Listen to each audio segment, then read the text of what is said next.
नमस्कार स्टूडेंट्स। आज की क्लास में आप सबका स्वागत है।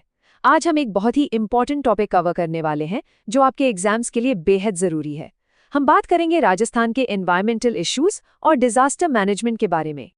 चलिए शुरुआत एक अजीब से सवाल से करते हैं। राजस्थान का नाम सुनते ही दिमाग में क्या आता है? रेगिस्तान, है ना? सूखा, पानी की कमी। तो फिर राजस्थान में बाढ़? एक रेगिस्तानी राज्य में सूखे के साथ साथ बाढ़ कैसे आ सकती है? सोचने वाली बात है ना? इसी पजल को हम आज इस पूरे एक्सप्लेनर में सॉल्व करेंगे। ये है हमारा आज का रोड मैप। हम इन सभी टॉपिक्स को एक एक करके बिल्कुल सिस्टमैटिकली समझेंगे। सबसे पहले हम डिजास्टर मैनेजमेंट का पूरा फ्रेमवर्क देखेंगे, फिर भूकंप और बाढ़ की स्थिति पर नजर डालेंगे। उसके बाद राजस्थान की सबसे बड़ी समस्या सूखा और अकाल को समझेंगे, और फिर मरुस्थलीकरण की चुनौती को, और एंड में हम गवर्नमेंट के एफर्ट्स और इंस्टीट्यूशंस का एक क्विक रिवीजन करेंगे। तो चलिए शुरू करते हैं पहले सेक्शन से, आपदा प्रबंधन का फ्रेमवर्क। देखिए, किसी भी आपदा से निपटने के लिए एक सॉलिड लीगल और एडमिनिस्ट्रेटिव स्ट्रक्चर होना बहुत ज़रूरी है, और इसकी नींव है डिजास्टर मैनेजमेंट एक्ट 2005। ये एक्ट 23 दिसंबर 2005 को पास हुआ और ठीक अगले महीने यानी जनवरी 2006 से पूरे देश में लागू हो गया। इसकी नोडल एजेंसी है मिनिस्ट्री ऑफ होम अफेयर्स यानी गृह मंत्रालय, और इसका मकसद बिल्कुल साफ है, आपदाओं को इतने अच्छे से मैनेज करना कि जान माल का नुकसान कम से कम हो। अब इस एक्ट के अंडर काम को आसान बनाने के लिए एक 3 टियर स्ट्रक्चर बनाया गया है। सबसे ऊपर नेशनल लेवल पर है नेशनल डिजास्टर मैनेजमेंट अथॉरिटी यानी NDMA। उसके नीचे हर स्टेट के लिए है state disaster management authority SDMA, और बिल्कुल ग्राउंड लेवल पर हर जिला में है डिस्ट्रिक्ट डिजास्टर मैनेजमेंट अथॉरिटी यानी DDMA। अब इन दोनों में NDMA और SDMA में क्या फर्क है, ये समझना बहुत जरूरी है। यहाँ से सीधे सवाल बनते हैं। तो नेशनल लेवल पर NDMA के चेयरमैन होते हैं प्राइम मिनिस्टर, और स्टेट लेवल पर SDMA के चेयरमैन कौन होंगे? Of course chief minister. दोनों में 9 मेंबर्स तक हो सकते हैं। डेट्स भी याद रखिएगा, NDMA बना 2006 में और राजस्थान का SDMA ठीक उसके अगले साल 2007 में। ओके, अब आते हैं उन बॉडीज पर जो एक्चुअल में ऑन ग्राउंड इम्प्लीमेंटेशन करती हैं।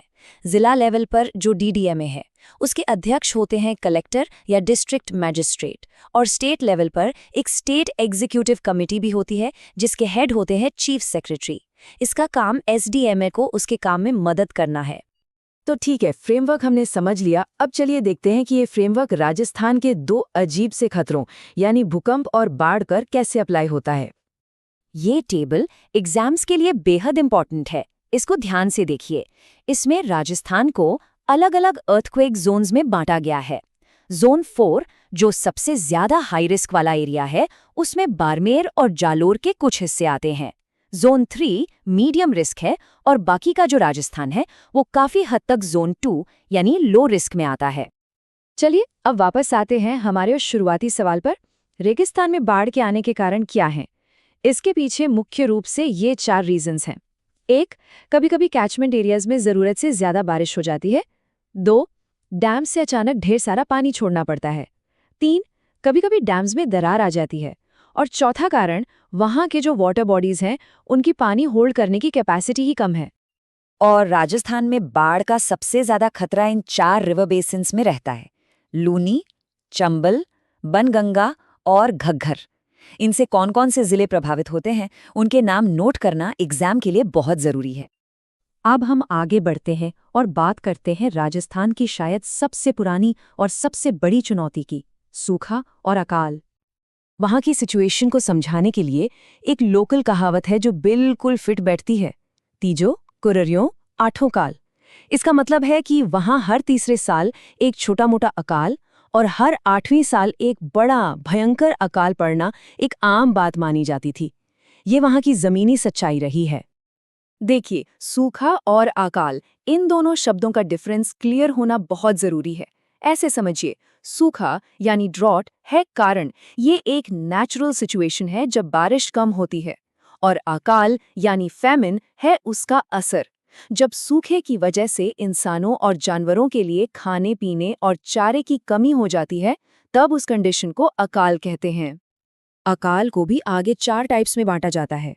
जब सिर्फ अन्न या अनाज की कमी हो तो अन्नाकाल, जब पानी की कमी हो तो जलाकाल, जब पशुओं के लिए चारे की कमी हो तो तृणकाल, और सबसे खराब सिचुएशन होती है त्रिकाल, जब अन्न, जल और चारा तीनों चीजें खत्म हो जाती हैं।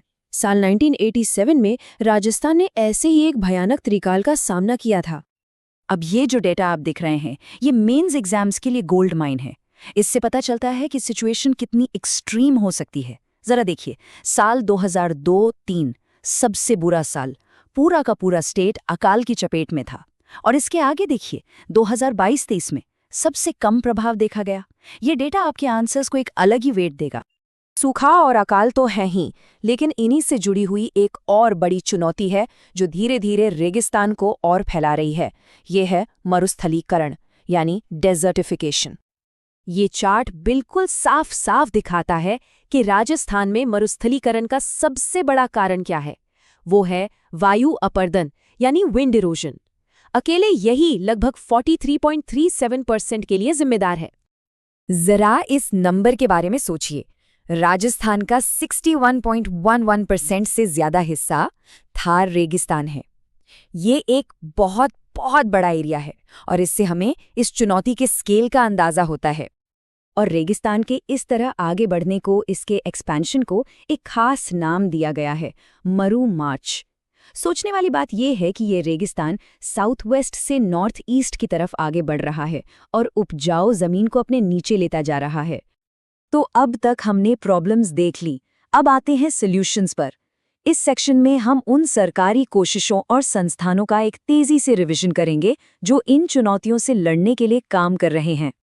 सबसे पहले DPAP यानी ड्रॉट प्रोन एरिया प्रोग्राम। ये 1974-75 में शुरू हुआ। इसमें सेंटर और स्टेट की फंडिंग का रेशियो 75:25 है और ये अरावली के पूर्व के 11 जिलों के 32 ब्लॉक्स में चलाया जा रहा है। इसके कुछ साल बाद 1977-78 में एक और इम्पोर्टेंट प्रोग्राम शुरू हुआ, DDP यानी डेजर्ट डेवलपमेंट प्रोग्राम। DPAP सूखे पर फोकस था, लेकिन DDP का खास मकसद मरुस्थलीकरण को रोकना और इकोलॉजिकल बैलेंस को बनाना है। इसका भी फंडिंग पैटर्न 75-25 ही है। जोधपुर एरिड जोन यानी शुष्क क्षेत्र रिसर्च का एक बहुत बड़ा हब है। ये टेबल 3 सबसे इम्पॉर्टेंट इंस्टीट्यूशंस को लिस्ट कर रहा है, CAZRI, AFRI और DMRC। इनके एस्टैब्लिशमेंट ईयर्स जरूर याद रखिएगा। CAZRI 1959 में, DMRC 1984 में और AFRI 1987 में।